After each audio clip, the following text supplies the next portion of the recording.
पहिल्यांदा एआयमुळे आत्ताची साधारण 65% जॉब जाणारच आहेत, नोकऱ्या.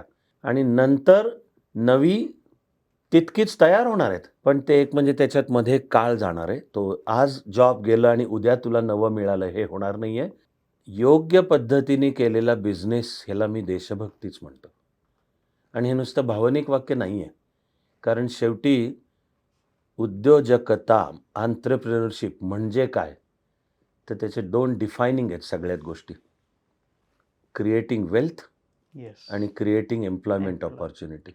आपल्याला सध्या दर महिन्याला नवे 1 मिलियन 10 लाख जॉब, नवे जॉब अस्तित्वात बरोबर. असलेले आणि तिथनं कोणी रिटायर झाला आणि आता बाकीच्यांना मिळाले, ती वाली नाही. क्रिएट करणे नवे 1 मिलियन. आणि मग ते जॉब आणि अर्थव्यवस्थेचं असं उभयान्वयी नातं आहे. आपण जर 1 मिलियन जॉब निर्माण करू शकलो, तर आपला GDP विकासाचा दर 8.5% वर राहणार.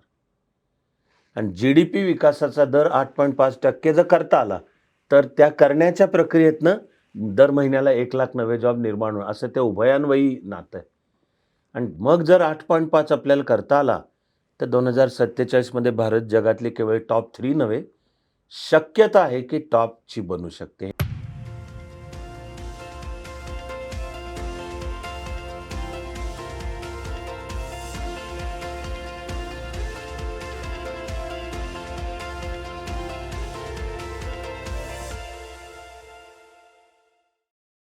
हाय, हॅलो, नमस्कार, राम राम. डॉमिनिक्स प्रस्तुत उद्योजक कट्ट्यावर तुमचं स्वागत. मी अजय कवटिकवर. मेक इन इंडिया ही घोषणा आता आपल्या सगळ्यांच्या परिचयाची आहे, माहिती आहे सगळ्यांना. याच्यामध्ये एका क्षेत्राची फार चर्चा कमी होते आणि ते क्षेत्र म्हणजे संरक्षण क्षेत्र. नुकतंच ऑपरेशन सिंदूर झालं आणि याच्यात एका क्षेत्राची, एका गोष्टीची खूप चर्चा झाली, ती म्हणजे आपली स्वदेशी शस्त्रास्त्र. हे एका रात्रीत घडलेलं नाही आहे. गेली 10 वर्ष, काही वर्ष अनेक पातळीवर मेक इन इंडियासाठी जे प्रयत्न केले गेले त्यातून नवा उद्योग तयार झाला, नवी उद्योग तयार झाले आणि एक आपलं संरक्षण क्षेत्र नव्या रूपाला आलं. आज जगभर त्याची चर्चा होते. याच आणि त्यातून लाखो रोजगार निर्माण झाले. याच सगळ्या विषयावर आपण आज उद्योजक कट्ट्यावर चर्चा करणार आहोत आणि आपल्यासोबत आहेत अविनाश धर्माधिकारी सर. सरांची वेगळी ओळख देण्याचा मी काही आगाऊपणा करणार नाही. अविनाश धर्माधिकारी हीच त्यांची ओळख आहे. सर, उद्योजक कट्ट्यावर तुमचं स्वागत. नमस्ते. सर, ऑपरेशन सिंदूर आत्ताच झालं. त्याच्यात अनेक गोष्टींची चर्चा होतीये, सगळ्या जगभर होतीये. त्याच्यातलं एक महत्त्वाची गोष्ट, पैलू जो पुढे आला तो म्हणजे आपली स्वदेशी शस्त्रास्त्र. गेली काही वर्ष यावर खूप काम सुरू होतं. एक नवं रूप त्या सगळ्या याला मिळालं. प्रत्येक क्षेत्रात, संरक्षण असो, उद्योग असो, कुठल्याही क्षेत्रात स्वदेशी, पण हे जे स्वदेशी आहे ना, हे का महत्त्वाचं आहे आणि किती महत्त्वाचं आहे? सगळ्यात मूलभूत, प्रथम सर्वांना अर्थातच नमस्कार आणि अर्थातच सर्वांना सर्व काळ सर्व शुभेच्छा. अजय, तुझ्यासहित सर्व टीम आणि या सर्व उपक्रमालाही शुभेच्छा. इथे येण्यामध्ये मला आनंद आहे. आपण हा जो विषय बोलतो तो तर मी मानतो की माझ्या कमिटमेंटचा विषय आहे, माझ्या अभ्यासाचा विषय, जी जबाबदारी मी एक भारत देशाचा कार्यकर्ता आणि भारताच्या सर्व मुद्द्यांचा आपला सखोल अभ्यास पाहिजे या नात्याने. त्यामध्ये अर्थातच आत्ता पहलगाम आणि त्याला भारताने दिलेला प्रतिसाद, ऑपरेशन सिंदूर, आणि आत्ता आपण प्रस्तावनेत म्हटल्याप्रमाणे त्यामध्ये जे दिसून आलं की भारताची संरक्षण उत्पादनं यांनी वेळ आली तेव्हा आपला परफॉर्मन्स दाखवून दिला. तर भारतीय नागरिक या नात्याने तर पहिले माझी भावना, एक प्रकारे माझा जीव भांड्यात पडला. मी सांगतो कारणं काय आहेत. माझ्या परीने जमणारं जे काम करतोय आणि जी काही राष्ट्रीय आणि जागतिक परिस्थिती पाहतो, दुर्दैवाने अनेकदा असं दिसून येतं की जी परिस्थिती हाताळण्यासाठी एखादी यंत्रणा डिझाईन केलेली असते, नेमकी ती परिस्थिती येते तेव्हा मात्र ती यंत्रणा फेल जाते. माझ्या काळजावर कोरलेलं कधीही जाणार नाही असं उदाहरण आहे. पंतप्रधान इंदिराजींवर जेव्हा 31 ऑक्टोबर 1984च्या सकाळी त्यांच्याच रक्षकांनी गोळ्या झाडल्या आणि इंदिराजींना भारतातलं सर्वोच्च आयुर्विज्ञानाचं संस्थान एम्समध्ये नेण्यात आलं. तिथे इंदिराजींच्या ब्लड ग्रुपचं ब्लड नव्हतं. आणि प्रशासकीय अधिकारी या नात्याने मला माहिती आहे की तुम्ही देशाचे पंतप्रधानच काय, सार्वजनिक पदावरच्या कोणाही ज्येष्ठ व्यक्तीच्या या प्रकारच्या सर्व व्यवस्थांची एक चेकलिस्ट आहे, एक स्टँडर्ड ऑपरेटिंग प्रोसिजर आहे एक. आणि मी जिल्ह्याचा कलेक्टर आहे आणि तिथे कोणी समजा मंत्री मुख्यमंत्री येत आहेत, तर त्यांचा जो कॉन्व्हॉयसुद्धा असतो गाड्यांचा, त्यात एक ॲम्ब्युलन्स असते की ज्याच्यामध्ये त्या व्यक्तीच्या ब्लड ग्रुपचं हे सगळं पण नेमकी वेळ येते. असं दुर्दैवाने खूप वेळा घडतं आपल्या आणि आपल्या जीवनाच्या खूप क्षेत्रात घडतं. आत्ताचा तो मुख्य मुद्दा नाही आहे आपला, पण कुठेतरी ते आपल्या कार्यसंस्कृती वर्क कल्चरपाशी जाऊन भिडतं. सिस्टीम्स ज्या उद्देशासाठी, ज्या कामासाठी, ज्या परफॉर्मन्ससाठी डिझाईन करण्यात आल्या आहेत, तर दुःखाची वेळ असते की नेमकी त्यावेळी त्या फेल जातात आणि देश त्याची मग किंमत मोजतो. या व्यापक पार्श्वभूमीवर तर विशेषतः हा जो मुद्दा संरक्षण उत्पादनांचा आहे, तर त्याला काम करणाऱ्या ज्या आपल्या वेगवेगळ्या संस्था, DRDO आहे, defence research and development organisation. पुण्यातच त्याचं मोठं पुणे तर मोठं केंद्र आहेच. इकडे आपली AIT आहे, आर्मामेंट इन्स्टिट्यूट ऑफ टेक्नॉलॉजी. त्यानंतर संरक्षण क्षेत्रात संशोधन आणि त्याचे वेगवेगळे ॲप्लिकेशन्सच्यासुद्धा भारतभर वेगवेगळ्या प्रयोगशाळा इत्यादी आहेत. एक दुर्दैवाची गोष्ट म्हणजे त्यावर जाणकारांनी आजपर्यंत टीका केली. फार दुःखानेच, पण मी 2 उदाहरणं बोलतोय. अजिबातच मला हे बोलण्यात आनंद नाही आहे. पण एका बाजूला हे तेजस विमान, बहुधा आपल्या बोलण्यात हा संदर्भ एका वेगळ्या कारणासाठी परत येईल, पण मी सगळे व्याख्यान एकदम सुरुवातीलाच नाही बोलत. आता हे तेजसचा प्रकल्पच 30 वर्षापेक्षा जास्ती चाललाय आणि आपल्याला फायटर जेट्स, तर त्याचा अर्थ आहे की जेटची टेक्नॉलॉजी, म्हणजे मी पुढे म्हणणारे तो आलाच मुद्दा हा, की त्याला आपण परदेशावर अवलंबून आहोत. आणि जर मूळच्या संरक्षणाच्या विषयांनाच जर आपण विदेशावर अवलंबून असलो तर त्यांनी देश दुबळा होतो आहे. बहुधा इकडे मी पुन्हा येईन, आधी 2 उदाहरणं पूर्ण करतो. तेजस प्रकल्प का, तर त्याला जे विशिष्ट जेट लागतं ते, आणि दुसरा एकेवेळी आपला, मी एक ज्यांना खूप जवळनं ओळखतो, ते लष्करातून त्या प्रकल्पाचे प्रमुख होते. प्रकल्प विज्ञान तंत्रज्ञानाचं आहे, पण आपला ज्याला नाव आहे मेन बॅटल टँक, MBT असा उल्लेख होतो, मेन बॅटल टँक. आणि आपण त्याला ठेवलेलं नव्हतं अर्जुन, तर अर्जुन MBT हा प्रकल्प. दुर्दैवाची गोष्ट आहे, तो कधी पुरा झालाच नाही आहे. तेजसच्या तर संदर्भात आत्ताच्या आपल्या एअर चीफ मार्शलनी सार्वजनिकरित्या त्यांची नाराजी बोलून दाखवली, म्हणजे तर कुठपर्यंत आले. तर ह्या काहीशा दुःखाच्या गोष्टी आहेत. पण ऑपरेशन सिंदूरनी आपलं ते दुःख दूर केलं आहे. ऑपरेशन सिंदूरनी आपल्याला एक नवा राष्ट्रीय आत्मविश्वास दिला याही मुद्द्यावर. ते म्हणजे यावेळी नवं घडलं, यावेळी विशेष घडलं. मी ह्याला नवा भारत म्हणतोय बघ, की आता हा नवा भारत आता प्रत्यक्षात दिसणं चालू झालं. ते म्हणजे तिकडे पाकिस्तानकडे असू दे अमेरिकन टेक्नॉलॉजी, आणि पुन्हा एक अनिष्टच गोष्ट आहे की अजूनही अमेरिकेचा पाकिस्तानला पाठिंबा आहे. तो भारताविरुद्ध हे कळून सवरून सुद्धा, आणि ती टेक्नॉलॉजी देण्यास सकट आहे. चीन तर देतच आहे, कारण चीन आपला शत्रूच आहे. हे लवकरात लवकर जेवढ्या आपण सगळा भारत लक्षात घेऊ की चीन शत्रू आहेच आपला, आणि मनातला हा जो भोंगळ एक भोळसटपणा असतो ना, आज पुन्हा आत्ताचा विषय नाही, पण परराष्ट्र नीतीचं सूत्र म्हणून गुड नेबर पॉलिसी हे बोलत राहणं योग्य आहे, पण जाणीव पाहिजे की आहेत ते शत्रू आहेत. मग इंग्लिश शब्द येतो iron fist in velvet gloves. तर डिप्लोमसी हे वेल्वेट ग्लव्ज आहेत, आतमध्ये आयर्न फिस्ट पाहिजे. ती आयर्न फिस्ट म्हणजे संरक्षण उत्पादनं. आणि मग आपण जेव्हा आधी एकतर आपण 7 मेच्या पहाटे 1:30 ते 2च्या मध्ये आपण 9 ठिकाणांना ठोकला, आणि तसं पाकिस्तानला अधिकृत डिप्लोमॅटिकली आपण कळवलं. मग तो सुद्धा आपल्या तंत्रज्ञानाचा विजय. ते सर्व आहे ते संरक्षण उत्पादन एतद्देशीय तंत्रज्ञानात आहे. माझं म्हणणं आहे, आपल्याला माहितीच होतं की पाकिस्तान पण उलटा अंगावर येणार. हे पहलगामला ज्या दिवशी पाकिस्ताननी केलं त्याच दिवशी क्लिअर आहे.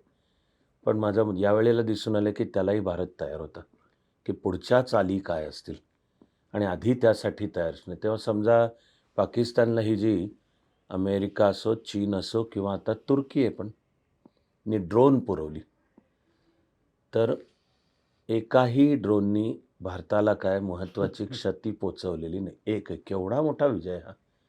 आणि हा मग आपल्या संरक्षण उत्पादनांचा आणि एतद्देशीय तंत्रज्ञान ते जोपासणे त्याचा विजय आहे तो.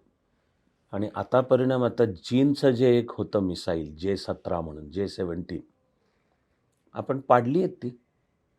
आणि पडल्यावर दिसली की ते फुसकेबार होते. चीनचा बडं घर पोकळ वासा जी इमेज अनेकांनी करून ठेवली आहे.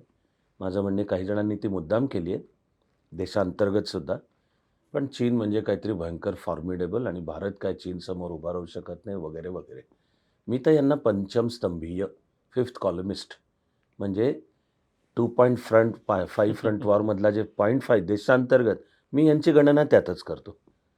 पण पुन्हा येतं की ऑपरेशन सिंदूरच्या वेळी मग आपल्या तंत्रज्ञान आणि मग त्यामागचं असलेले आपले शास्त्रज्ञ आणि मग ही जी सर्व संघटनात्मक रचना असते DRDO, AIT सगळ्याच्या एकत्र टीमवर्कमधनं तो परफॉर्मन्स उत्तम दिसून आला. आता उलटं झालं आहे, भारतीय संरक्षण उत्पादनांना आता जागतिक बाजारपेठेत अचानक मागणी आली. तिकडे चीनची मिसाईल आपण पाडल्यामुळे ती जी चीनची संबंधित कंपनी तिचे शेअर गेले खाली आणि आपली विविध उत्पादनं ह्याच्या सकट तुर्कीसुद्धा आपण पाडलेच त्यांचे. जेवढ्या लवकर तेही लक्षात घेऊ. जी कारणं आहेत ती, पण तुर्की हे पाकिस्तानच्या पाठीशी उभा आहे. मलेशिया पाकिस्तानच्या पाठीशी उभा आहे. आपण तर मधल्या काळात पाहिलं की फार आपण अफगाणिस्तान आणि तालिबानशी पडद्यामागनं बोलणी करायला गेलो. 48 तासाच्या तालिबाननी चीनच्या बरोबर म्हणजे खरं. चीननी तालिबान आणि पाकिस्तानला एकत्र आणलं. थोडा मी हे बोलण्याचा वेळ का घेतोय? मुळातलं सूत्र एकदम सोपं आहे आजच्या आपल्या विषयाला धरून. तो म्हणजे संरक्षण उत्पादनात देश स्वयंपूर्ण पाहिजे.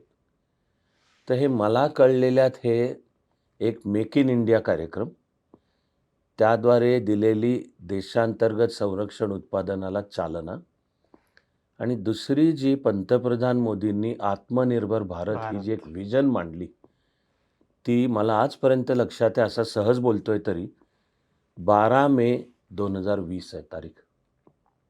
म्हणजे देश करोनाच्या सपाट्यात होता. माझ्यासकट आपण सगळे चिंतेत होतो. तर पंतप्रधानांनी 12 मेला वेळ ठरवून देशाला उद्देशून बोलतायत. त्यामध्ये एक 26-27 मिनटं बोललेत. पण त्यांनी ही आत्मनिर्भर भारत ही व्हिजन मला ती ऐकत असतानाच जाणवलं की ऐन कोरोनाचं संकट असताना पंतप्रधान देशाला एका नव्या मार्गावर आणून ठेवत आहेत. मला कळलेली आत्मनिर्भर भारत व्हिजन आहे की हा जो आहे तो 140 कोटीचा भारत एक जबरदस्त किल्ला बनवायचा अंतर्गतच, की आपलीच शक्ती आहे ना, आपली लोकसंख्या, डेमोग्राफी, आपली लोकशाही, डेमोक्रेसी, आपलं स्थानिक बाजारपेठ म्हणजे डोमेस्टिक बाजारपेठ आणि टेक्नॉलॉजी. डोमेस्टिक टेक्नॉलॉजी त्यांनी 4Ds असा उल्लेख केला, त्या या 4 आहेत. ही ताकद आहे आपली. बाजारपेठ ही सुद्धा भारताची ताकद आहे आणि जगामध्ये भारताच्या शक्तीचं प्रोजेक्शन करायला आपण आपली बाजारपेठही वापरू शकतो. यातल्या संरक्षण उत्पादनाला चालना सुदैवाने आधीच म्हणजे 2014-15तच चालू झाली. हे जे 2 ठिकाणी तर डिफेन्स कॉरिडॉर्स होणार आहेत. डिफेन्स प्रोडक्शन उत्तर प्रदेश आणि तमिळनाडू.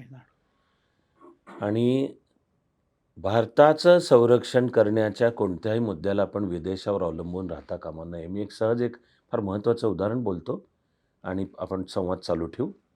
पण माझा हा पहिला प्रतिसाद मी ते उदाहरण बोलून थांबवतो.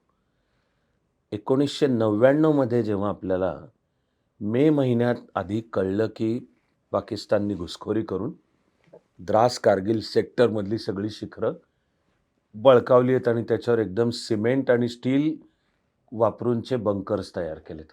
सगळाच शॉक होता खरं म्हणजे. पण त्याचा प्रतिकार सुरू करायला आपल्याला 1 महिना जावा लागला. याचं कारण आपल्याकडे आपली संरक्षण सामुग्री सुसज्ज नव्हती त्यावेळी. हे कळल्यानंतर खरंच वस्तुस्थिती आहे, की आपल्याला जगाच्या बाजारपेठेत संरक्षण सामुग्रीसाठी शॉपिंग करत फिरलो आपण. सुदैवाने त्यावेळची जी जागतिक परिस्थिती आहे, त्यामध्ये आपल्याला निदान त्या मिळाल्या. पण उद्या काय प्रकारची जागतिक परिस्थिती निर्माण होईल काय सांगता येत नाही कधी. जशी खरं लक्षात घेऊ, की भारताने तुफान पाकिस्तानवर हल्ला चढवून पाकिस्तानला प्रचंड दबावाखाली आणलेलं आणि मला वाटतं की एकूण भारतीय तर वातावरण होतं की आता पाकिस्तानला ठोकाच. आणि हेही पसरत होतं. भले सोशल मीडिया असेल की 10 मेच्या तर रात्री काहीतरी मोठा हल्ला पाकिस्तानवर.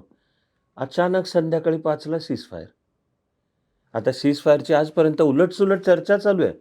पण त्या संपूर्ण उलटसुलट चर्चेमध्ये सत्य काय दिसून येतं? IMFने पाकिस्तानला ऐन हे असूनही बेलआउटची मदत केली. ट्रम्पची विधानं आहेत की मी हा सीजफायर घडवून आणला. सगळं भंपकच हं, पण विधान आहेत. नंतरची ट्रम्पची आत्ता झालेली सौदी अरेबिया इत्यादी व्हिजिट जे काही त्यात झालं, सगळ्यातनं दिसून येतं की अमेरिकासुद्धा पाकिस्तानच्या पाठीशी आहे. आणि चीन तर आहेच आहे. आणि मग रशिया आता स्वतःच्या युक्रेनमध्येच गुंतलेला आहे. तर म्हणजे जागतिक परिस्थितीसुद्धा अशी क्षणार्धात बदलून तात्पुरता असेल आणि वाटायला असेल, पण असं भारत एकटा पडला की काय? तर मुळात भारत असा एकटा पडणं एवढा छोटा नाही आहे. पण ते आपल्याला तो आत्मविश्वास पाहिजे, की आपण एक 140 कोटीचा एक जबरदस्त देश आहोत. याला बाजूला अख्खं जग उरलेलं दुसरं एकत्र आलं तरी करता नाही येणार आहे.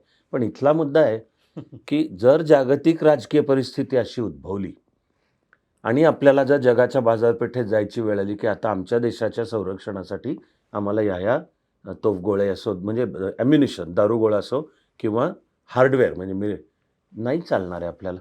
नाही चालणार आहे. आपल्याला जर देश बळकट करायचा असेल आणि तसा तो बळकट झाला तरच एक जागतिक भूमिका बजावता येणार आहे. ते येऊन भिडतं संरक्षण उत्पादनापाशी. आणि मग ह्या वेळेला दिसलं की आपण काय अशा अवलंबून नव्हतो. त्यामुळे आपण पाकिस्तानलाही ठोकू शकलो आणि दबावालाही पुरून उरू शकलो. असं ते त्या संरक्षण उत्पादन या विषयाचं एकदम मूलभूत महत्त्व आहे. सर, तुम्ही खूप महत्त्वाचा मुद्दा मांडला, की 2 उदाहरणं तुम्ही सांगितली. एक तर तेजस विमानाचं आणि दुसरं अर्जुन जो रणगाडा आपण म्हणत होतो त्याचं. तुम्ही एवढी वर्ष प्रशासनात खूप मोठ्या पोस्टवर काम केलं. आतलं सगळं तुम्हाला माहिती आहे. हे असं का होतं? म्हणजे हे सगळ्याच बाबतीत असं म्हटलं जातं. म्हणजे संरक्षण असेल, व्यापार असेल, आपण इन्स्टंटच्या मागे खूप लागतो. म्हणजे याच्यासाठीचा रिसर्च आहे, टाईम बाउंड रिसर्च आहे, त्यासाठीची इन्व्हेस्टमेंट आहे, अशी आपण करत नाही. त्याच्यामुळं आपण जागतिक लेव्हलची उत्पादनं, प्रॉडक्ट्स आपण तयार करू शकत नाही. तेवढा पेशन्स आपण नाही हे करत. असं का होतं? म्हणजे एवढ्या मोठ्या क्षेत्राला, एवढे मोठे कारण देश जोपर्यंत सुरक्षित राहत नाही, तोपर्यंत शांतता, स्थैर्य, व्यापार, उद्योग, गुंतवणूक हे सगळं येणार नाही. हे सगळं माहिती असताना असं का होतं? कुठे पाणी मुरतं? मी यामध्ये पहिला तर मुद्दा म्हणणार आहे व्हिजनचाच प्रश्न आहे हा. आणि त्या व्हिजनशी जोडलेला पॉलिटिकल विल म्हणजे लोकशाहीच्या सर्वोच्च पातळीवरनं ज्या आधी अग्रक्रम निश्चित करावे लागतात, प्रायोरिटीज आपल्या कशाला आहेत आणि हे आपल्याला घडलेलं हवं आहे, या कराव्या लागतात. कारण एका बाजूला जर म्हणलं की भारतीय शास्त्रज्ञ या क्षेत्रांसकट की यांच्याकडे सर्व अडचणींना मात करून तंत्रज्ञानाच्या दृष्टीने एकदम जागतिक दर्जाचे अमेरिकेच्या तोडीस तोड ठरेल असे संशोधनं करण्याची क्षमता आहे की नाही, तर माझं अनुभवातून ठाम उत्तरे आहे. 100% आहे. 100. पण मग शास्त्रज्ञांना ती दिशा लोकशाहीच्या सर्वोच्च पातळीवरनं दिली पाहिजे, की आता आम्ही तुमच्याकडनं अपेक्षित ही पुढची ही धरतो. मी तर म्हणतोय की स्वातंत्र्यानंतरच्या वाटचालीत आपल्यालाही भारतीय म्हणून अभिमान वाटावं असे अत्याधुनिक घटक कोणते शोधायचे झाले, तर त्यामध्ये स्वातंत्र्यानंतर भारताने केलेली विज्ञान तंत्रज्ञान क्षेत्रातली प्रगती. तुमचं तर पुस्तकच आहे या हां, सगळ्या त्यातलं हो, ह्याच्यावर. हो. याचा सुवर्ण. अभिमान. मग आता शेवटी हा अभिमान कोणामुळे? शास्त्रज्ञांमुळे. आणि होमी भाभा आणि सेठना यांच्यापासून ते आता घ्यावीत तेवढी नावं कमी आहेत. परवाच आपल्यातनं डॉक्टर जयंत नारळीकरांसारखी थोर व्यक्ती गेले, तेव्हा भारतीय शास्त्रज्ञांकडे एक क्षमता आहे का? माझं उत्तर आहे 100% आहे. वेळोवेळी जेव्हा जेव्हा आव्हानं आली, विशेषतः पुन्हा मी 2 क्षेत्रांची उदाहरणं बोलतोय, जर तेजस आणि MBT बोललो असो अर्जुन, आपण अवकाश क्षेत्रातली आपली प्रगती पहा आणि अणु क्षेत्रातली प्रगती पहा. आणि या दोन्हीच्या बाबतीत प्रत्येक पावलाला आपल्याला त्या वेळच्या जागतिक शक्तींनी अडवलेलं आहे, विरोध केलेला आहे की होता कामा नये. कारण ते त्यांना कळतं की हे जर 2 भारत करू शकला तर भारत जागतिक महासत्ता होणार आहे. हां, त्या प्रत्येक अडचणीवर भारतीय शास्त्रज्ञांनी मात केली आहे. प्रत्येक. त्यालाही मी वेळेअभावी पुन्हा नेहमीप्रमाणे 2 एकदम सोपी उदाहरणं सांगतोय. आपला आण्विक कार्यक्रम जसा घडू लागला आणि त्यावेळचं जे जागतिक शीतयुद्धाची बॅकग्राऊंड आहे आणि भारत सोव्हिएट रशियाच्या जवळ मानला गेला, अमेरिकेने प्रचंड विरोध केला. तर आपला अमेरिकेशी करार होता, न्यूक्लिअर रिॲक्टरमध्ये हेवी वॉटर असं त्याला शब्द आहे ते लागतं आणि निसर्ग अवस्थेत सापडणारं युरेनियम शुद्ध करण्याची एक प्रक्रिया आहे. तर त्याला शास्त्रीय शब्द आहे एनरिच्ड युरेनियम. तर हे 2 आपल्याला अमेरिका पुरवणार आणि त्यामध्ये कॅनडा पण होतं.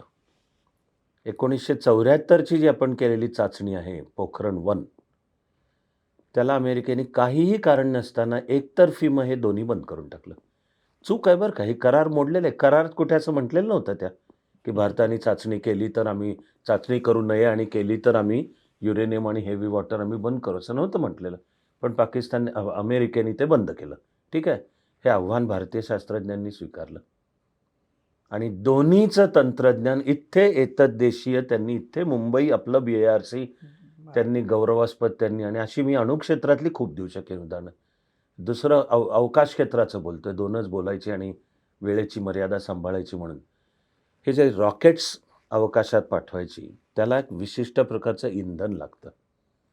आता त्याचं वर्गीकरण SLV, ASLV, PSLV, GSLV. पण पुन्हा थोडक्यात सोपं, आणि तरी मराठी त्यासाठी समृद्ध भाषा आहेच, पण त्याला क्रायोजेनिक इंधन असं नाव आहे त्याला.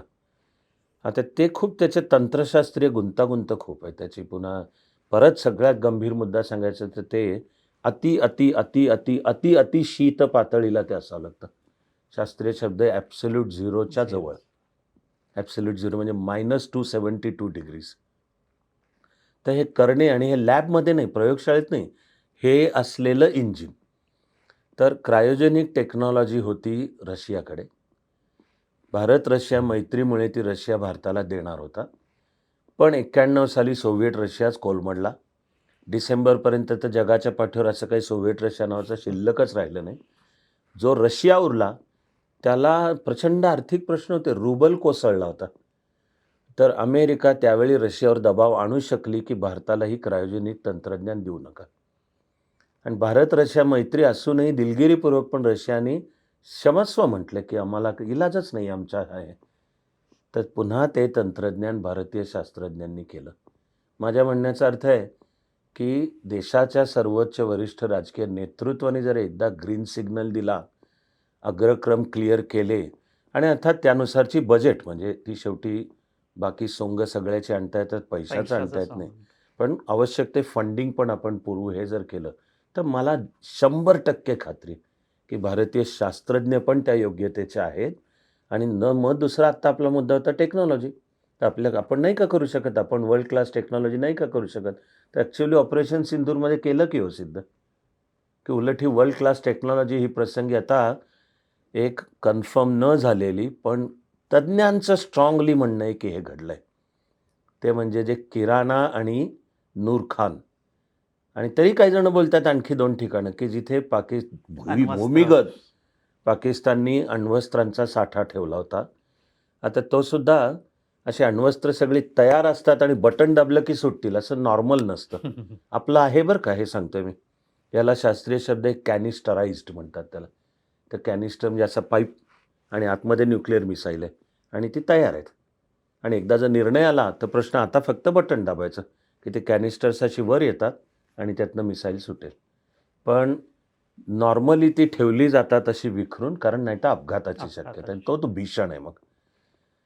तर आपण जे या 2 ठिकाणी बॉम्बिंग केलंय, ते पाकिस्तानची भूमिगत जिथे अण्वस्त्रांचा साठा होता, तिचे गुहा ज्या असल्या त्याच्यात तोडणं म्हणजे त्या बंदच करून टाकायच्या. त्या बॉम्बिंग असं काही की त्यांनी ते सगळं पडझडून बंद. तुम्हाला पुढची आणखी 10 वर्ष लागतील ते सगळं दूर करत बसायला. त्यातल्या तर मी एवढं सांगतो नाव-गाव न सांगता, पण एअर फोर्समधले एक एकदम खूप वरिष्ठ जाणकार आहेत. त्यांचं तर म्हणणं आहे की एके ठिकाणी अमेरिकेने दिलेली F-35चा साठा होता ठेवलेला. एका बॉम्बिंगमध्ये भारताने तो सगळा उद्ध्वस्त करून दिलाय. तिथला टेक्नॉलॉजिकल प्रश्न हा आहे, की जेव्हा अमेरिका एखाद्या देशाला F-35 देते, विशेषतः पाकिस्तान, त्या F-35चं संरक्षण अमेरिकेकडे होतं. म्हणजे याच्या ज्या डिजिटल व्यवस्था असतात, बरोबर. की त्या दिशेने जर AWACS असं त्याचं नाव आहे, AWACS early warning systems, airborne early warning systems. तर भारताने ते सगळं तोडून तिकडं केलं की उद्ध्वस्त आपलं. तर टेक्नॉलॉजीची ताकद आहे का? माझं म्हणणं आहे आपल्याकडे. एक सगळ्यात उत्तम उदाहरण ब्रह्मोस आहे आता. की ब्रह्मोसनी सुद्धा आपली ताकद दाखवून दिली. ते ज्या वेगाने जाणार, जमिनीपासून ज्या कमी उंचीवर जाणार, म्हणजे ते धड रडारवरही डिटेक्ट होणार नाहीत. झाले तरी तुम्ही त्यावर काही करण्याच्या आतमध्ये येऊन ब्रह्मोस तुमच्यावर आदळलेला असेल. उद्ध्वस्त करून तेव्हा निश्चित मला खात्री, प्रश्न उरतो मी म्हणालो तसं, अग्रक्रम स्पष्ट करणे व सर्वोच्च नेतृत्वाने, म्हणजे त्याच्यामागची पॉलिटिकल विल आणि त्यानुसारची बजेटची व्यवस्था. मला त्याही होताना दिसतात. आणि आपण जी संरक्षण उत्पादनाला चालना देतो, मी म्हणून ठेवतो आधीचा मुद्दा. गेल्या 10 वर्षात आपलं संरक्षण केवळ उत्पादन नव्हे, जो भारत 2014 पूर्वी देशाच्या संरक्षणाच्या सगळ्यात मूलभूत गोष्टींसाठी सुद्धा आयातीवर अवलंबून होता. फार बंदुका, आपल्या सैनिकाच्या हातातल्या बंदुका आयात. त्या बंदुकांमधल्या गोळ्या गोळ्या. आयात. कसं लढायचं म्हणजे जे स्वतःच्या बळावर उद्या लढता आलं पाहिजे आणि गरज आली तर सगळ्या जगाला अंगावर घेऊन. आणि जेव्हा भारताची ही तयारी दिसेल, त्याच वेळेला जग भारताच्या अंगावर येण्यापूर्वी 10 वेळा विचार करेल, की जाऊ नका, एक तर भारत ठोकणार आहे आणि त्याची कॅपेबिलिटी भारताकडे आहे. तर ते दूर झालं गेल्या 10 वर्षात. नुसतं नाही, आता भारतात तयार होणाऱ्या भारतीय बनावटीच्या बंदुकांना जागतिक मागणी आहे. आधार. तेव्हा ही दिशा, आणि आता आपण निर्यातदार देश बनलो त्याच्या बाबतीतला. बरं, मग आपण आपली शक्ती कशी मग वापरू शकतो? चीनची म्हणे, भारताभोवती शत्रूंची एक फळी उभी करण्याची पॉलिसी, तिला नेकलेस तरी म्हणतायत किंवा स्ट्रिंग ऑफ पर्ल्स पॉलिसी. ठीक आहे. भारतही काय पूर्वी एवढा बावळट राहिलेला नाही आता. तर आपणही चीनला त्याच भाषेमध्ये आपण देऊ शकतो उत्तर. चीनच्या भोवतीचे देश, मंगोलिया, जपान, दक्षिण कोरिया, व्हिएतनाम, फिलिपिन्स, आपल्या ह्या सगळ्यांशी आपण तयार केले मैत्रीचे संबंध. यांना पुरवतो आपण संरक्षण सामग्री. ब्रह्मोस अनेक देशांना. व्हिएतनाम आणि फिलिपिन्सला आपण ब्रह्मोस, म्हणजे तिकडं ब्रह्मोस आपण नेऊन ठेवले चीनच्या जवळ. आता आहे हे जागतिक राजकारण असं आहे, इथं आरेला कार्य केल्याशिवाय देशाचं बळ वाढत नाही. पण त्यामुळे शक्ती आपल्याकडे निश्चित आहे. तुम्ही सर आत्ता म्हणालात आरेला कार्य करायला पाहिजे, हे वेगळ्या अर्थाने आणि ॲज अ समर्थ भारत म्हणून. पण हे करण्याचं आपण का असं बऱ्याच वेळेला कच खातो? म्हणजे एक त्याच्यातच उदाहरण ॲड करायचं तर सुपर कम्प्युटर आपल्याला नाकारला, आपण तो तयार केला. अगदी हो. म्हणजे हे असं का होतं की कोणीतरी नाकारतं आणि मग आपण त्याच्यावर तयारी हे करतो. आपण म्हणून असं का दाखवू शकत नाही? हे जे थोडे असतं. खोल जायचं तर मी ह्याचे अगदी सखोल अनेक पापुद्रे सोलत गेलं तर मी हे 2 मुद्द्यांपाशी आणून ठेवतो. पहिला जो खरा मुद्दा पॉझिटिव्ह आहे बरं का मूळचा, की भारत एक सहिष्णू संस्कृती आहे. आपण संस्कृती या नात्याने मुळात आपण सौम्य माणसं आहोत. जीवनविषयक सुद्धा आपलं तत्वज्ञान जे वेदापासून वर्तमान काळापर्यंत आहे, एकम सद विप्राह बहुधा वदंती. की आपल्याला की अरे तुला ज्या मार्गाने जायचंय जा ना. आपण सगळे एकच आहोत. वसुधैव कुटुंबकम धरा. गणपतीमध्ये आपण जी म्हणतो पुष्पांजली म्हणतो, पृथिव्यै समुद्रपर्यंताया हा एकराट इति. तर भारतीय संस्कृतीत आणि हजारो वर्ष जी जोपासना झाली आहे, त्यामध्येच सोप्या इंग्लिशमध्ये सांगायचं तर लिव्ह अँड लेट लिव्ह. हा मुळात आपला अप्रोच आहे. आपण ॲक्च्युअली ना आपण संस्कृती म्हणून आपण अशी हिंसक किंवा आपण अशी आक्रमक कधीच नव्हतो आपण. किंवा उठून जाऊन तलवारीच्या बळावर कोणाचं तरी वाटोळं करा. भारताचा जग जिंकण्याचा मार्ग असेल तर तो त्याला धर्मविजय असा शब्द आहे आपला. बुद्धांनी जग जिंकलं. असं विवेकानंदांनी जग जिंकलं. आपण माणसंच आपण आहोत असे माझं म्हणणं हे बरोबर आहे मुळातलं. पण लक्षात घेतलं पाहिजे की त्याचा अर्थ बेसावध असणे असं नाही होतं. दुबळं असणे तर त्याहून तुम्ही जर बेसावध आणि दुबळे असाल तर तिकडे तुमचं तत्त्वज्ञान, तुमची अर्थव्यवस्था, समृद्धी किती असू द्या, आक्रमक येऊन वाटोळं करणारच आहे. काहीच अर्थ नाही. तर एक मोठा हा भाग आहे. मी म्हणेन की हा आपला मूळचा आत्मा न हरवता आपल्याला समर्थपणाने उभं राहायचं आहे. माझा याला पॅराडाईम आहे शिवाजी महाराज रस्ता. मी याला नाव देतो शिवाजी महाराज रस्ता. आणि दुसरं, गेली साधारण 1000 वर्ष जी मुळात या देशावर अखंड आक्रमणं होत आली आहेत.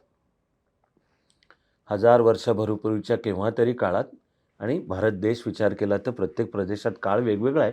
मी ढोबळमानाने बोलतोय की तिथल्या भारतीय राज्यसंस्था कोसळून पडल्या, शासन संस्था कोसळून पडल्या. त्याच्या जागी ज्या आल्या त्या हे स्पष्ट आहे की त्या आक्रमक होत्या, त्या हिंसक होत्या, त्या धर्मांध होत्या. त्यांनी त्यांचं सर्व लादलं. अशा काळात जीवनमरणाचाच प्रश्न उभा होता. स्ट्रगल फॉर सर्व्हायव्हल, व्यक्तींचा पण आणि संपूर्ण संस्कृतीचा पण. आणि मग त्या जीवनमरणाच्या संघर्षात धडपड करतानाच आपण कुठेतरी पडतं घ्या, कुठेतरी थोडं जुळवून घ्या, कुठेतरी शासन सत्तेच्या थोडं पुढे पुढे करा. ती आक्रमक अत्याचारी ती तुमच्यावर जिजिया पण लादणार आहे, पण म्हणत तरी देत राहिले बरं का जिजिया. असं त्या मुद्द्यामध्ये मी पुन्हा गंभीर आहे तो मुद्दा, आत्ता जात नाही. पण हे जे आलं थोडं, म्हणजे त्याला मग मी म्हणतोय की ताठ मानेने उभं राहायला जो एक सांस्कृतिक आत्मविश्वास लागतो, त्याला गेल्या 1000 वर्षात सतत धक्का बसत गेलाय. पुन्हा मला शिवाजी महाराजच आठवतात की हे जे मी मुद्दा बोलतोय याच्यावर ज्यांनी जगून ते शिवाजी महाराज आहेत.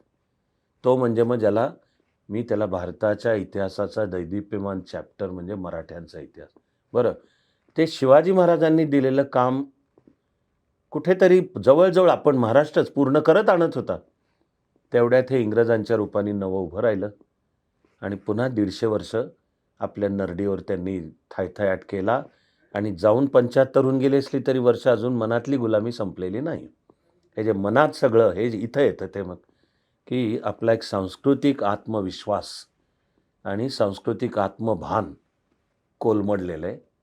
आणि त्यापायी मग मनाला जी मनाचं कलोनायझेशन की सगळं पश्चिमेकडनं आलं पाहिजे. सगळे अक्कल, सगळं शहाणपण, सगळं संशोधन, सगळं नवज्ञान, विज्ञान, तंत्रज्ञान त्यांच्याकडून आलं म्हणजे ग्रेट, असं वाटत राहतं आपल्याला.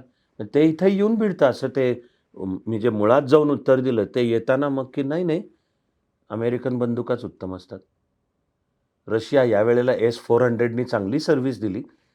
पण जो पश्चिमेबद्दलचा हा जो मनातला गुलामीचा अजून येतो. यातून मग ते व्यक्त होऊन की नाही ते तिकडं झालं पाहिजे. मी फक्त म्हणतोय की काळ पालटतोय हे निश्चित आहे. काळ पालटतोय निश्चित आहे. हा नवा भारत, मी पुन्हा आनंदाने म्हणेन की नवी पिढीसुद्धा हिच्यावर अशा प्रकारची मानसिक गुलामी कमी आहे, नाही आहे. आणि जागतिक स्पर्धा अंगावर घ्यायला ते तयार आहेत. असं अगदीच तुम्ही महत्त्वाचा मुद्दा म्हणला की ते सगळी मंडळी जागतिक आव्हानं पेलायला खूप तयार आहेत. Right. सर, गेल्या 10 वर्षात आपण स्वदेशीचा मुद्दा आपण ज्याची चर्चा करतोय, 65% गोष्टी आपण संरक्षणाच्या आयात करत होतो. आता आपली आत्मनिर्भरता 65-70% आहे, 30% आपण आयात करतो. त्याच्यामुळे 16,000 नवी MSME सुरू झाली. हे क्षेत्र संरक्षणाचं, इतर बाकी स्टार्टअप्स आणि याची चर्चा होते. हे पण एक नवीन संधी तरुणांसाठी आहे असं तुम्हाला वाटतं का? प्रचंड मोठी आहे. हे मेक इन इंडिया खाली आणि ते जर जोडलं तरुणांना म्हणजे आता स्टार्टअप आणि ते विशेषतः तरुणांना आहे. तर संरक्षण उत्पादन क्षेत्रामध्ये R&D रिसर्च अँड डेव्हलपमेंट असो आणि मग त्याची ॲप्लिकेशन शोधून प्रत्यक्ष कारखाने, तर यामध्ये तरुणांना स्वतःचे उद्योग आणि त्यामधनं हजारो जणांना सन्मानाने जगण्याची संधी म्हणजे स्वतःच्या म्हणजेच नवीन रोजगार निश्चित आहे. प्रचंड मोठी संधी आहे. ती घ्यायला तरुणांनी आणि यावं पुढे. याच्यावरूनच सर एक मुद्दा, तुम्ही चाणक्य मंडलच्या माध्यमातनं एवढी वर्ष तरुणांना घडवणं, देशासाठी तयार करणं, याचं खूप मोठं काम करतायत. देशपातळीवर तुम्ही घडवलेले विद्यार्थी आज खूप मोठं काम करतायत. त्याचबरोबर एक दुसरं असं आम्हाला वाटतं, की देआसरा फाउंडेशन उद्योग क्षेत्रात काम करतं. नवीन तरुणांनी उद्योजक तयार व्हावं, देशासाठी चांगलं संपत्ती क्रिएट करावी, रोजगार तयार व्हावे. आता सगळे म्हणतात म्हणजे मला इंजिनियर व्हायचं आहे, डॉक्टर व्हायचं आहे, अधिकारी व्हायचं आहे किंवा इतर कुठे जायचं. पण अजूनही ज्या प्रमाणात व्हायला पाहिजे, की मला एक चांगलं उद्योगपती बनायचं आहे, उद्योजक व्हायचं आहे, असं म्हणत नाहीत मुलं. हे खूप आवश्यक आहे संपत्ती क्रिएट करणं. तुम्ही यावर काय सांगाल? कारण हे सगळ्या विद्यार्थ्यांची एवढी काही दशकं तुम्ही त्यांच्यासोबत काम करताय. हे केव्हा होणार? तरच देश आपण ज्याला विकसित भारत म्हणतो तो तयार होईल. हो, आपण बोलतो पण मराठीत आहोत. आत्ता जो आपण मुद्दा बोलला तो थोडासा मराठी माणसाला जास्ती लागू आहे.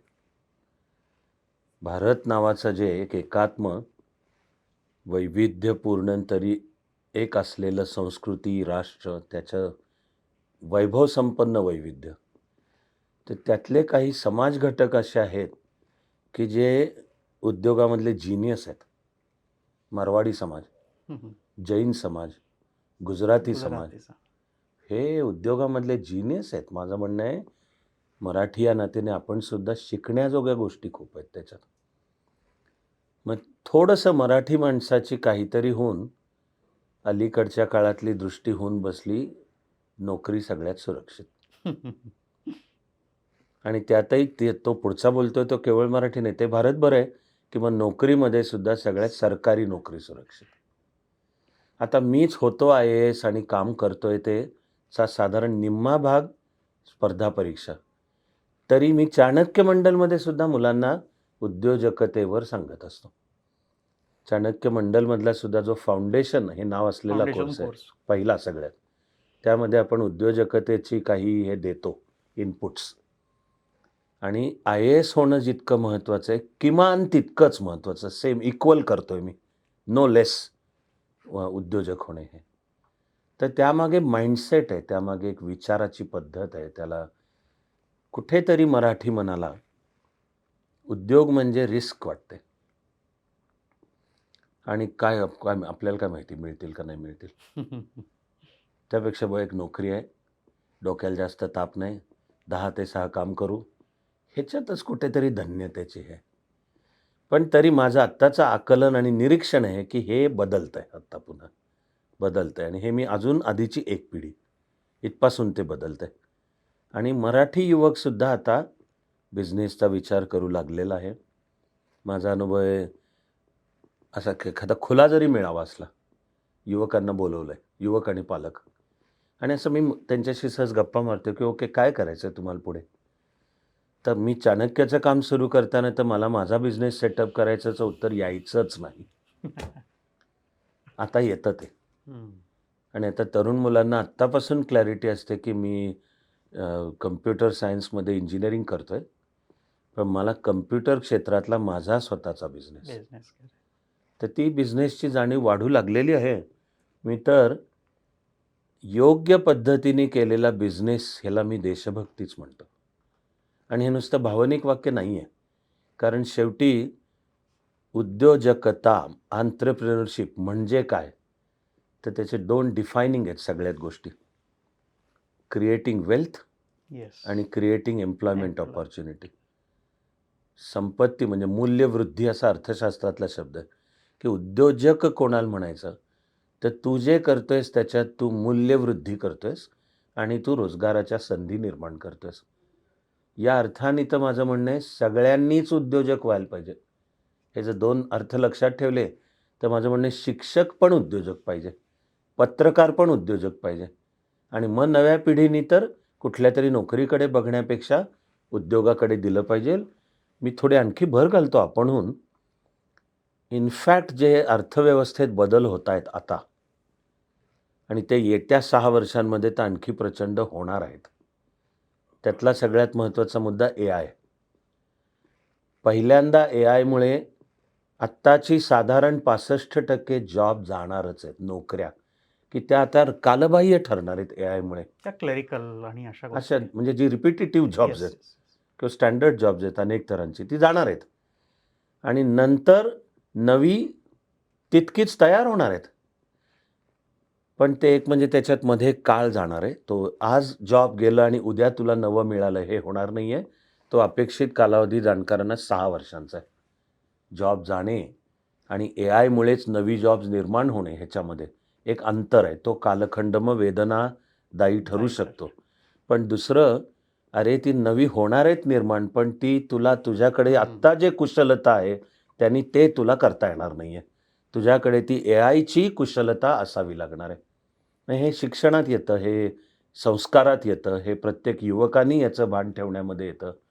तेव्हा तंत्रज्ञानामुळे बदलणाऱ्या अर्थव्यवस्थेतलं तर मुळातलं उत्तर उद्योजकता आहे. आणि प्रत्येकच तरुणांनी तर कुठेतरी मी नोकरीलाच चिटकीन हे स्वप्न माझं आवडतं वाक्य आहे हं. माझं आवडतं वाक्य आहे, की आपण नोकरी शोधणारे नाही, आपण नोकरी देणारे व्हायला पाहिजे. We should not be job seekers, we should be Job job providers. अगदीच. नोकरी देणारे व्हा असं आणि त्याच्यासाठी ते आसरा फाउंडेशन पण काम करतंय. सर पुढची 10 वर्ष तुम्ही ह्या सगळ्या याची कशी बघताय आत्मनिर्भर भारताच्या दृष्टीने? एकाच वेळी संधी आणि आव्हान म्हणजे संधी आणि धोका दोन्ही आहे. संधी आणि धोका दोन्ही आहे.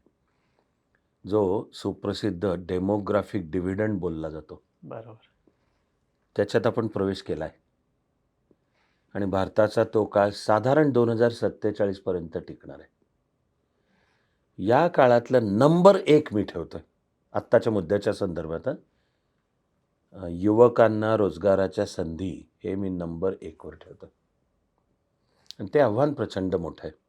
आपल्याला सध्या दर महिन्याला नवे 1 मिलियन 10 लाख जॉब नवे जॉब अस्तित्वात बरोबर. असलेले आणि तिथनं कोणी रिटायर झाला आणि आता बाकीच्यांना मिळाले ती वाली नाही. क्रिएट करणे नवे 1 मिलियन. आणि मग ते जॉब आणि अर्थव्यवस्थेचं असं उभयान्वयी नातं आहे. आपण जर 1 मिलियन जॉब निर्माण करू शकलो, तर आपला GDP विकासाचा दर 8.5% वर राहणार. आणि GDP विकासाचा दर 8.5% जर करता आला, तर त्या करण्याच्या प्रक्रियेतनं दर महिन्याला 1 लाख नवे जॉब निर्माण होणार असं ते उभयान्वयी नातं आहे.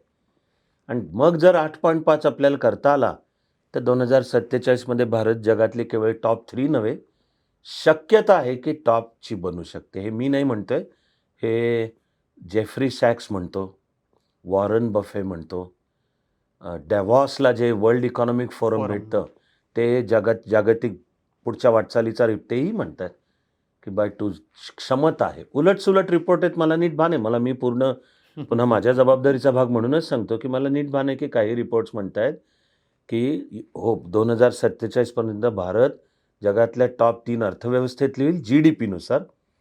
तरी पण ती अजून मिडल इन्कममध्ये असेल. हाय इन्कम. त्याचं अर्थशास्त्र मला समजतं आणि ते मला मान्य आहे. पण ते ज्याला मिडल इन्कम ट्रॅप असं नाव आहे, तो तोडण्याची पण काही आहेत धोरणं. ते जर केलं, जाणकारांनी बोललेला आकडा आहे $55 ट्रिलियन. आत्ता कुठे आपण कारण ते नजीकचं बोलायचं असतं ना. आत्ता आपण $5 ट्रिलियन ची भाषा बोलतो आहोत. आणि बहुधा 1-2-3 महिन्यात आपण जर्मनीला मागे टाकून आपण नंबर 4 वर येऊ. माझं तरी म्हणणं आहे, की हे काय फार मोठी गोष्ट नाही आहे. जर्मनी साधारण 7 कोटी लोकसंख्येचा देश आहे. 7 कोटी लोकसंख्येचा देश 140 कोटी लोकसंख्येपेक्षा जास्ती GDP आहे त्यांचा. म्हणजे मग हे विचारात घेतलं पाहिजे, की आपल्याला कुठे पोचायचं आहे. तर खरंच आपली नजर 2047 पर्यंत $55 ट्रिलियन यावर ठेवली पाहिजे. त्यातल्या आणखीन आर्थिक हे न म्हणता आणि तो रस्ता उद्योजकतेमधूनच जातो तो. योग्य आर्थिक धोरणं. माझं म्हणणं आहे शेती क्षेत्राकडे लक्ष देणं आवश्यक आहे विशेष. त्याच्यात खूप रोजगाराच्या हो, संधी. हो. शेती क्षेत्रामध्ये मोठ्या प्रमाणावर भांडवलाची गुंतवणूक. शेती क्षेत्राचं प्रचंड आधुनिकीकरण. शेतीकडे सुद्धा एक इंडस्ट्री म्हणून पाहणे. बघणं. आणि आपला आत्ताचा तुकडे हा प्रॉब्लेम आहे. आणि शेतकरी त्या जमिनीशी जुळलेला असतो. तर त्याला त्याच्या जमिनीपासून न तोडता पण मोठे जमिनीचे भाग की ज्यामुळे मग मेकनायझेशन आहे शेतीचं, तर आपलं फार्म प्रोड्यूस प्रचंड प्रमाणात वाढणार आहे. इकडे मोठं लक्ष द्यावं लागणार आहे. सर, तुम्ही आत्ता सांगितलं की आत्मनिर्भर भारताच्या दिशेने जायचं असेल तर उद्योजकता, रोजगार निर्माण होणं हे खूप आवश्यक आहे. आणि दे आसरा फाउंडेशन आणि यशस्वी उद्योजक आमचा सगळ्यांचा प्रयत्न हाच आहे की यात कुठेतरी आपल्याला खारीचा वाटा आम्ही उचलण्याची इच्छा आहे किंवा उचलतोय आम्ही. आणि असेच नवीन प्रेरणा मिळावी, उद्योजकतेला चालना मिळावी, याच्यासाठी हा यशस्वी उद्योजकचा आमचा प्रयत्न असतो. आणि यातनं काहीतरी प्रेरणा तुम्हाला मिळावी, हाच आमचा या सगळ्या खटाटोप जे काही धडपड आम्ही करतोय त्याचा उद्देश आहे. आणि यात तुम्हालाही खारीचा वाटा उचलायचा असेल तर नक्की यशस्वी उद्योजकचे हे पॉडकास्ट आहेत ते तुम्ही बघा. यातनं तुम्हाला प्रेरणा मिळू शकते आणि नक्कीच यातून नवी दिशा मिळण्याची तुम्हालाही प्रेरणा मिळेल, काहीतरी नवं काम करण्याची तुम्हालाही शक्यता मिळेल. सर, तुम्ही उद्योजक कट्ट्यावर आलात. खूप खूप धन्यवाद तुमचे. धन्यवाद.